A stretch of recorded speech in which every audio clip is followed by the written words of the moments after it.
기자님들의 질문을 받고 또 좋은 지원을 듣는 그런 시간으로 진행하도록 하겠습니다. 손을 들면 네. 한반도 방송의 전태수 기자입니다.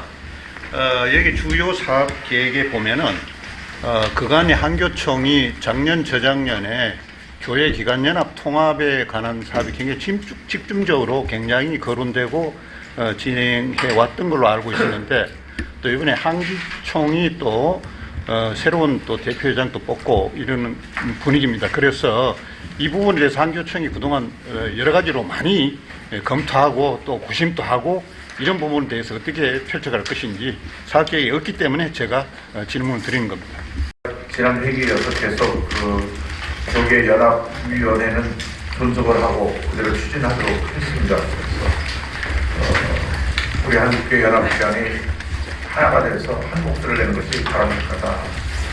저는 더 멀리 포괄적으로 생각을 좀 더 확대해서 캐나다나 호주처럼 전체 기독교가 거의 하나로 캐나다 연합 기독교 호주 이렇게 하나가 된 것처럼 NC까지도 결국 다 한국교회 울타리 안에서 하나가 되지 않는가 하는 그런 생각을 갖고 있습니다. 그래서 우리가 같은 성경, 같은 찬송을 쓰는 단일민족인데 되게 많은 교파, 연합단체가 있어 갈등하는 것은 바람직하지 않고 어떻게든지 하나됨을 이루어서 서로가 진보와 보수가 서로가 다름을 인정하고 서로가 필요한 것을 협력하면서 한국교회가 한국사회에서 공헌하는 길을 마련하고 싶다는 생각합니다. 그래서 연합사업, 교계연합 기관 연합의 추진은 계속 진행할 겁니다.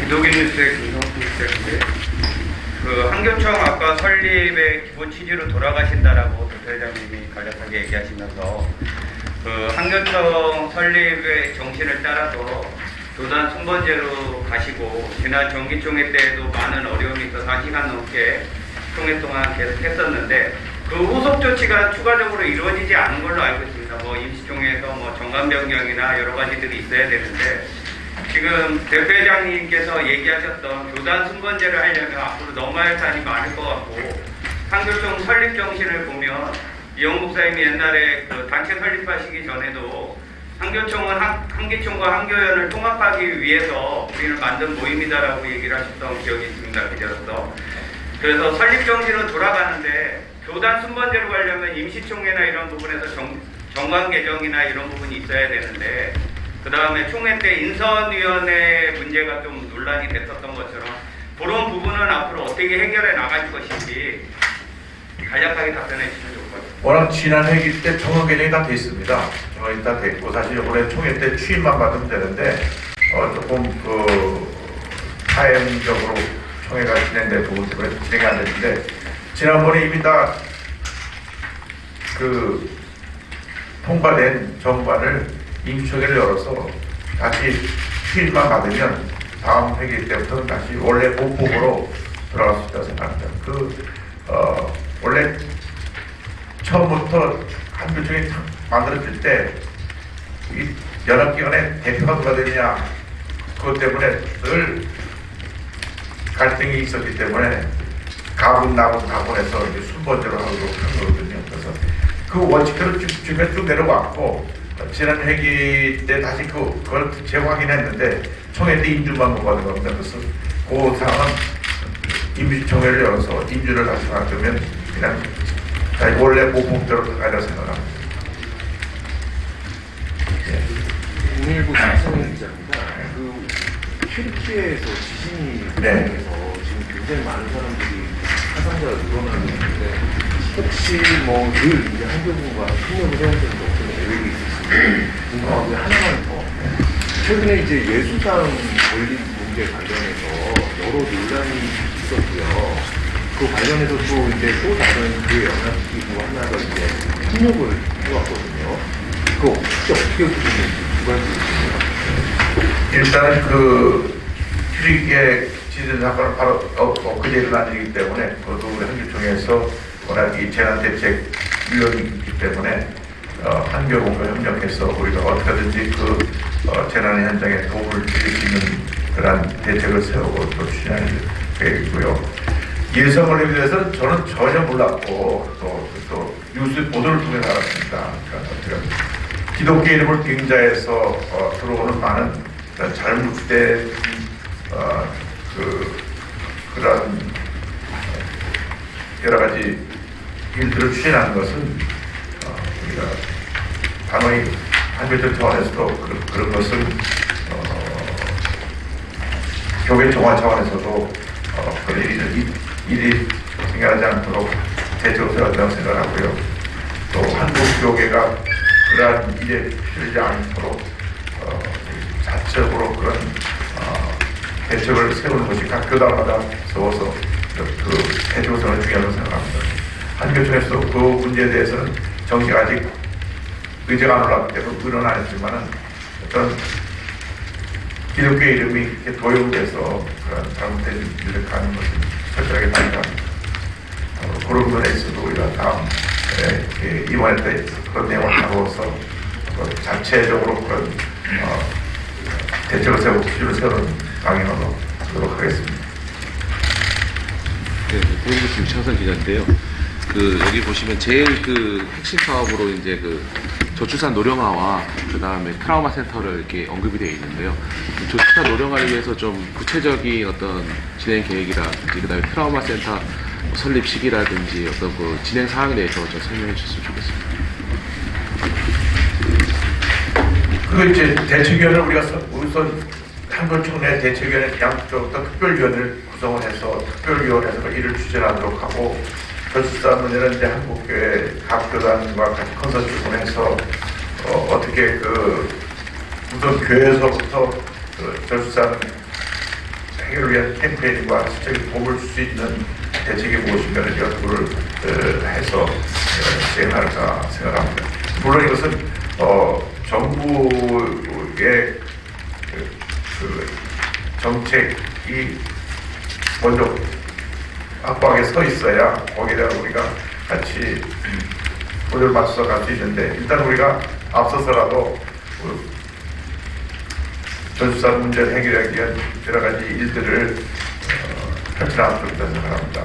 물론 저희 교회 같은 교회에서는 벌써 한 10년 전부터 출산 장려 문제들을 갖다 시행하고 있는데 어쨌든 그로 인해서 도움을 받는 분들이 굉장히 고마워하고 있고 또 우리나라에서 유일하게 1.0이 넘은 곳이 0.74인데 2.0이 넘은 지역이 해남군인데 해남군에는 지금 아이가 태어나면 300만원을 20개월 동안 15만 원씩 주고 플러스 여러 가지 많은 육아에 대한 혜택을 주기 때문에 해남군의 출생이 전국 1위가 됐습니다. 그래서 어떤 의지를 가지고 지자체와 같이 협력을 한다면 이런 문제들을 해결하는 실마리를 설치하게 되리라 생각하고 트라우마센터도 트라우마위원회를 설치해서 그 위원회에서 적극적으로 이 트라우마센터 운영에 모든 것을 진행해 나가려고 합니다. 진행되는 대로 나중에 또 이걸 드리겠습니다. 뒤쪽. 교회는 지금 선택되는데요. 좀 질문 두 가지 드리고 싶은데 먼저 초발적 차별관습과 여기 나온 부분에 있어서 사실 그동안 계속 이 문제가 반복돼서 나오는 건 한국교회 대처가 좀 미온적이지 않았나라는 생각이 드는데 이 부분은 확실하게 좀 마무리 줄 수 있는 어떤 대응 활동을 좀 갖고 계신지가 좀 궁금하고요. 그리고 또 하나는 한교총이 창립 때부터 꾸준히 제기되는 문제가 일부 회원교단의 정체성 문제였었는데 그 중심에 WCC가 있었다고 생각을 합니다. 근데 지난해 한국교회 진보의 축이었던 이제 감리교가 WCC와 NCK 탈퇴 논의를 본격적으로 이제 시작을 했는데 올해 그 결과에 따라서 아주 영향이 클 것이라 생각을 합니다. 이런 한국교회 분위기 변화를 어떻게 보시는지 궁금합니다.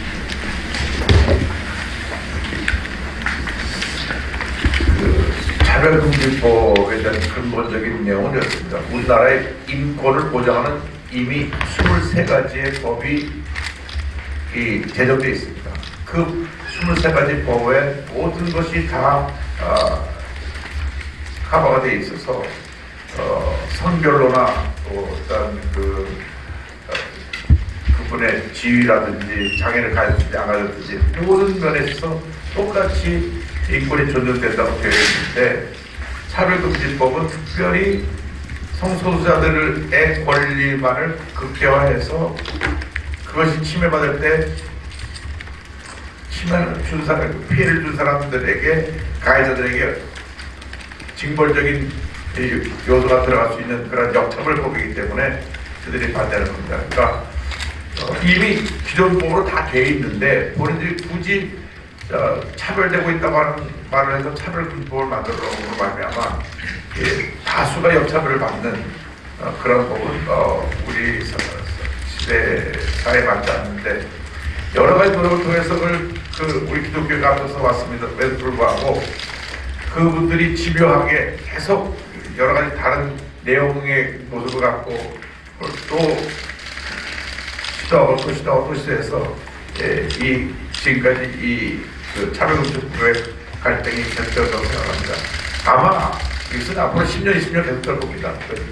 이 대업이 미흡한 것이 아니라 그분들이 지금 누구는 30만이라고 누구는 100만까지 보는데 이 대한민국에 같이 존재하고 있으면서 그들 스스로가 차별받고 있다고 주장하는 이런 금지법에 대한 시도는 계속 나갈 생각하고 그러나 분명히 말씀드린 현재 있는 인권법으로 모든 것이 보장되어 있음에도 불구하고 성소수자들만을 위한 특별법을 만들기 때문에 우리가 반대하는 겁니다. 그렇고요. 둘째로는 이제 WCC 문제는 이제 한국교회 보수 진보의 해석의 문제인데 이것을 우리가 서로가 진짜 이슈가 되는 문제에 대해서 신학적인 대화와 이해와 노력을 통해서 해결해야 될 문제가 있습니다. 왜냐하면 현재로 우리가 왼쪽으로 드러나서 문제가 된 내용이 실제로 사실과 다른 내용도 있고 또 이것이 우리나라가 갖고 있는 보수성, 우리나라 한국 기독교가 80%가 보수라고 생각하는데 보수적인 면에서 받아들일 수 없는 내용들이 이제 WCC 진영에서 많이 나왔기 때문에 그런 이슈가 된 겁니다. 그래서 그건 이제 앞으로 WCC와의 신학적 대화들을 풀어야 될 숙제인데 그래도 불구하고 우리 한국 교회는 한민족, 우리 단일민족으로 같은 성경 같은 찬송을 쓰는 유일한 국이기 때문에 미국만 가도 감리교 찬송받으려고 장로교 찬송받으려고 다 다르거든요. 그러니까 우리가 한교총이 중심에서 한국교회 전체를 아우르고 함께 진보하고 대화해 나가면서 그 숙제를 풀어나가는 것이 우리의 주어진 숙제라고 생각합니다. 이 시간에는 우리 권순홍 목사님 오셨는데요. 우리 권순홍 목사님 인사 말씀 잠깐 듣고 또 질문도 받도록 하겠습니다.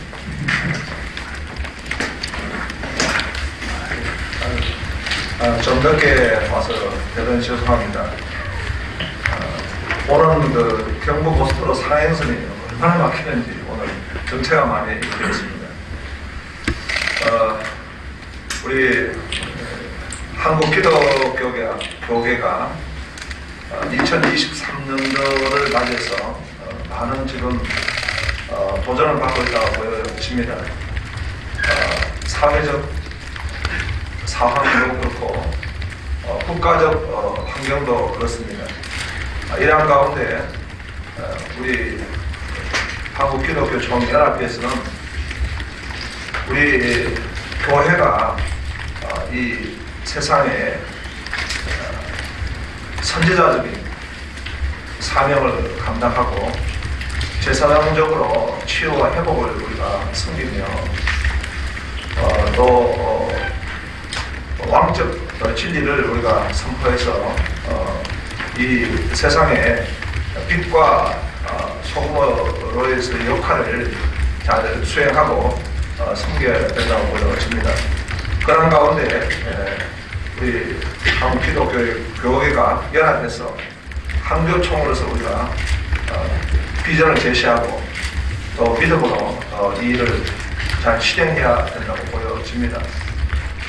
교회가 신학적으로는 또 차이도 있고 또 다른 입장을 가지고 있다 할지라도 그 신학적 입장은 존중을 하고 우리가 교회로서는 연합해서 우리가 대사회적으로 국가적으로 한국교회적으로 이 시대와 미래를 향해서 나아가야 된다고 보여집니다.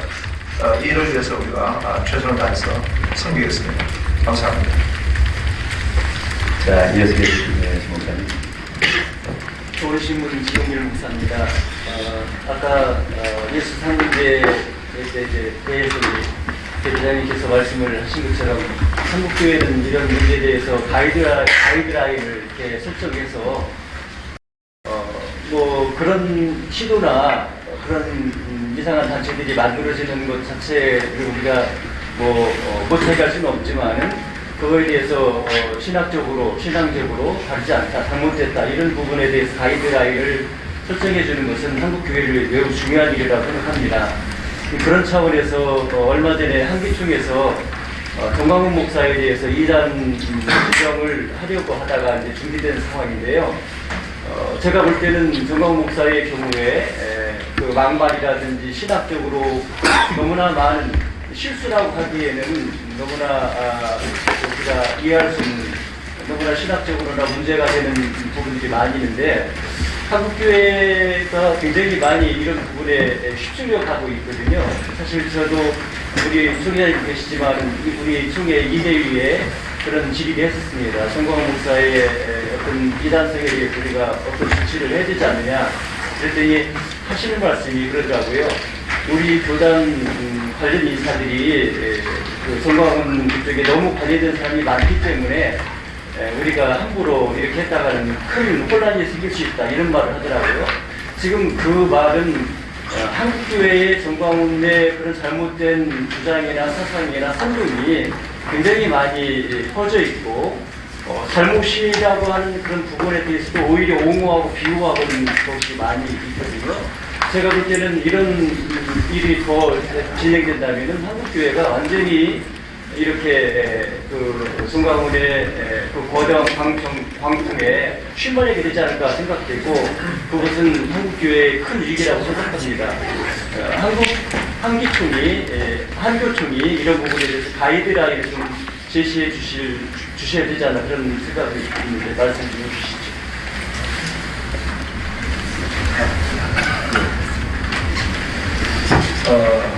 우리 한교총은 한국교회의 연합입니다. 그 연합에는 신학을 서로 달리할지라도 그 신학적 입장을 존중하고 한국교회가 연합해서 나갈 그 일들을 우리가 제시하고 수행하는 것입니다. 그래서 한교총의 신학적 입장을 갖다가 다루기 위해서는 또 그런 절차를 통해 가지고 그 절차를 밟아서 한교총에서 신학적 부분을 어디까지 우리가 다룰 수 있는 것인지 그 부분은 우리가 검토해 봐야 될 것이라 보여집니다. 그리고 그렇기 때문에 지금 기자님께서 말씀하셨던 부분은 신학적 입장으로 이렇게 보여집니다. 대사회적인 입장이라든가 정치적 입장에 대해서는 우리 한교총에서 그 부분을 다루기는 어렵다고 보여집니다. 신학적 부분은 신학적 부분에서 한교총에서 신학적 부분을 어디까지 우리가 검토할 것인가 그런 부분은 우리 한교총 안에서 다뤄야 될 부분이라고 보여주는데 현재 그 부분에 대해서는 한교총 안에는 제기가 되지 않았습니다. 그렇기 때문에 우리 한교총 스스로가 신학적 부분을 어디까지 우리가 다룰 것인가 하는 부분과 그 다음에 제기되지 않았던 문제들에 대해서 어떻게 우리가 하게 될 것인가에 대해서는 그것은 검토해 봐야 될 부분이라고 보여집니다. 한교총에서는 이 대사회적인 부분에 관한 부분을 우리가 기독교적 입장에서 제시하고 우리가 사명을 감당하게 되는데 정치적인 부분에 있어서는 그 부분은 또 우리가 다뤄야 될 부분이 어디까지인가. 그래서 정광한 목사님이 가는 부분은 이게 지금 정치적으로 다뤄야 될지 사회적으로 다뤄야 될지 그런 부분에 대해서는 조금 한교총에 대해서는 그 부분은 지금 아직 다루지 않고 있습니다. 자, 예. 개혁회계 김창현 목사입니다. 잠깐만 지향위원회에서 말씀드리겠습니다. 올해가 그 한국 전쟁 발발 70주년이고 또 정전 70주년입니다. 근데 지금 우리 한국교회가 여러 가지 할 일이 많겠지만은 지금 이산 가족들이 많습니다. 근데 지금 많이 신청했는데 고령자 기준에서 80세 이상 보면 한 32% 정도가 이산 가족 중에 생존하고 있습니다. 근데 그 중에 기독교들이 많습니다.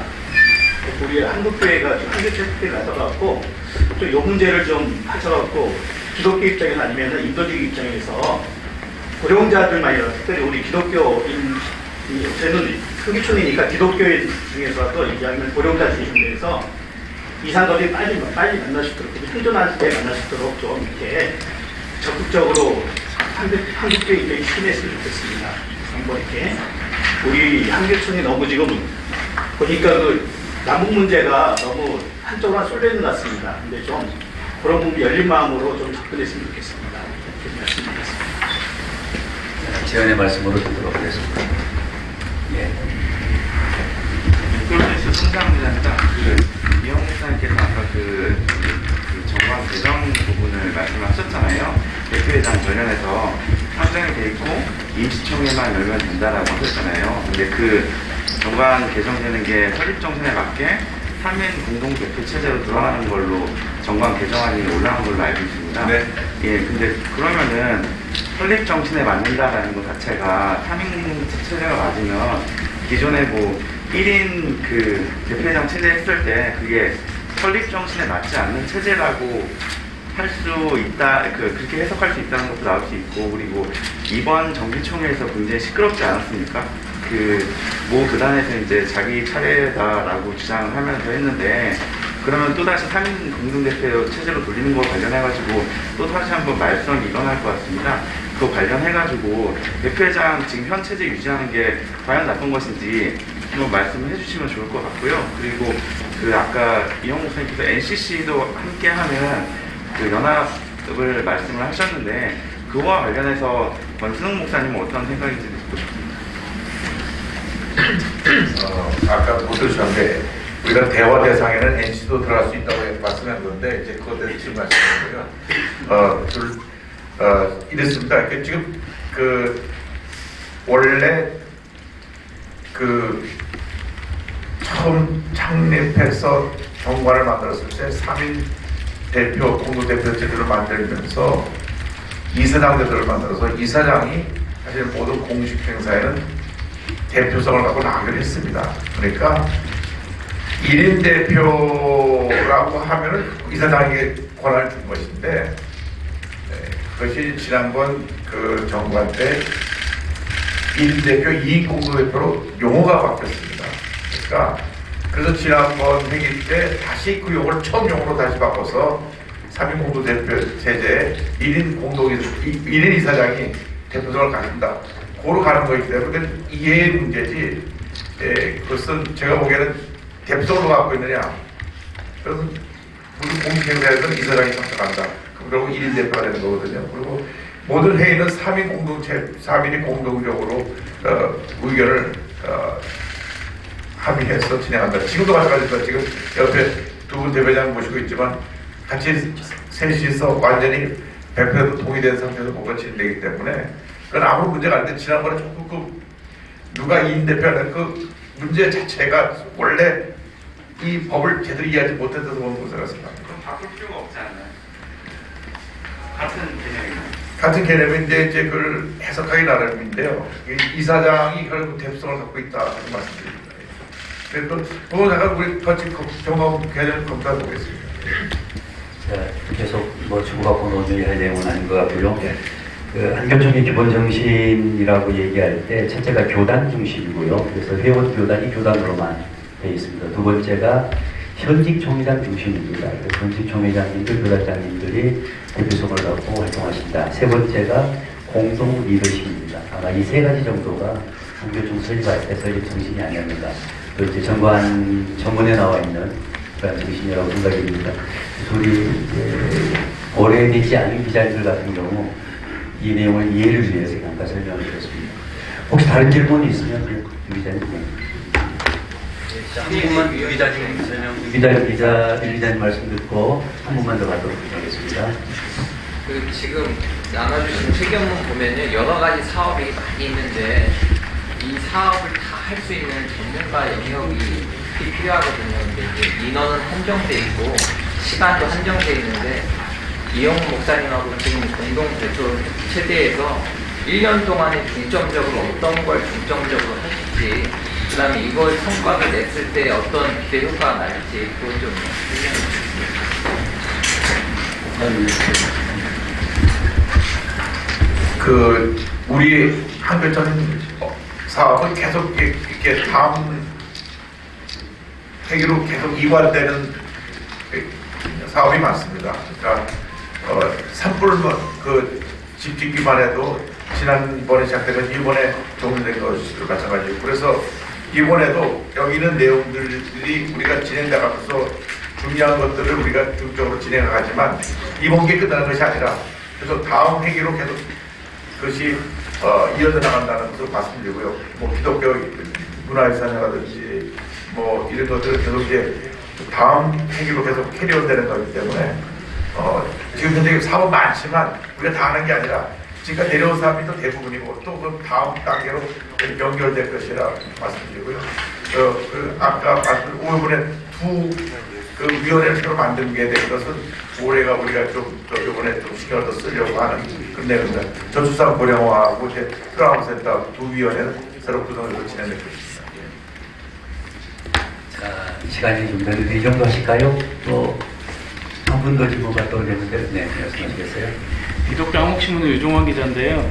최근에 북한 무인기라든가 때문에 좀 남북 관계가 지금 또 좋지 않은데, 지금 보니까 이렇게 심장병원이라든가 좀 나무 심기 등 좀 여러 가지 통일 관련 사업이 있는데 이게 좀 원활하게 좀 진행될 수 있을 것으로 보는지 좀 궁금합니다. 네, 이 문제는 참 정부하고 관계가 여러 가지 어려운 점이 있지만, 그러나 우리 기독교에서는 정말 북한에 특별히 굶주리고 있는 어린이들이나 이런 이들을 위해서 정말 이제 그들의 인권 차원에서 우리가 그동안 해왔던 그 사업을 계속 진행해 나가면서 할 수 있도록 한교총에서 힘쓰고 있는 것 같습니다. 또 우리 대표회장 이영훈 목사님도 또 심장병 그 문제는 옛날부터 교회에서 진행해 왔고 모든 것들이 인권적인 차원에서 이제 잘 진행될 수 있도록 최선을 다해서 능력할 수 있도록 하겠습니다. 인도주의적인 차원에서는 계속 진행된다 맞습니다. 네, 한교총의 사업을 전반적으로 이렇게 소개를 드렸는데요. 아까 기자님께서 지적하신 대로 이 모든 사업을 금년에 나갈 거냐, 그것은 아니고요. 한교총에서 핵심적으로 잡고 있는 부분은 회원 교단이 할 수 있는 일, 또 교단이 해야 되는 일, 거기에는 한교총이 직접 사업을 하지 않는다. 그 다음에 개별 교회가 할 수 있는 일들도 개별 교회가 한다. 또 선교 전문단체가 하는 일들도 선교 전문단체가 한다. 단지 한국교회 전체를 포괄해서 대사회적으로 대정부, 그다음에 동료 문제에 대해서 집중해서 사업한다. 이것이 우리 한교총의 사업 추진의 원칙입니다. 그래서 그 원칙 따라서 이제 진행돼 가고 있고요.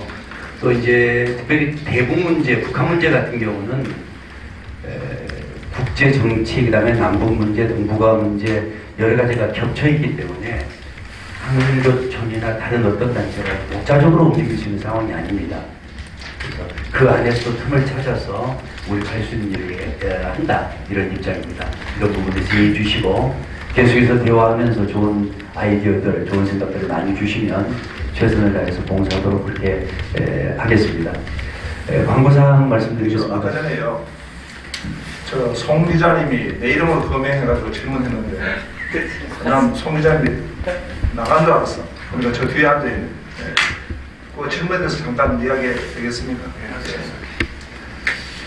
우리 합동교단이 NCC와 KNCC와 연합해서 일을 할 수는 없습니다. 왜냐하면 우리가 신학적 입장은 분명합니다. 한교총이 처음에 우리가 발족이 되어질 때에 KNCC와 연합해서 하는 한교총은 아니었습니다.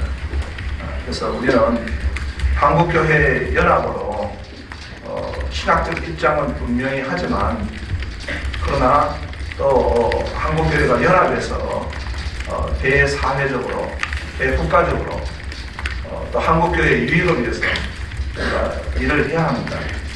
그래서 KNCC와 함께 한다고 그러면 그 단체는 아마 합동 측 입장에서는 참여하기 어려울 것입니다. 그도 말씀드리지만 신학적 입장은 분명하지만 또 우리 한교총은 그 교회 연합을 지금 진행하고 있다. 이렇게 입장을 말씀드리고 싶습니다. 네, 고맙습니다. 합동측 총회장님으로서 고민되신 말씀을 잘 말씀해 주실 것 같습니다. 제가 말 안 하면 입 다물었다고 떴을 겁니다. 자, 광고사항 말씀드리겠습니다. 오늘 기자님들이 오셨는데 아직 식사 시간이 아니에요. 그래서 식사를 직접 대접 못하고 작게 식사비만 이렇게 제공했습니다. 법적 테두리 안에서 제공하는 바람에 아주 좀 소액입니다. 양해해 주시고 계속해서 곁에 주시면 고맙겠습니다. 이상으로 기자간담회를 마치겠습니다. 고맙습니다.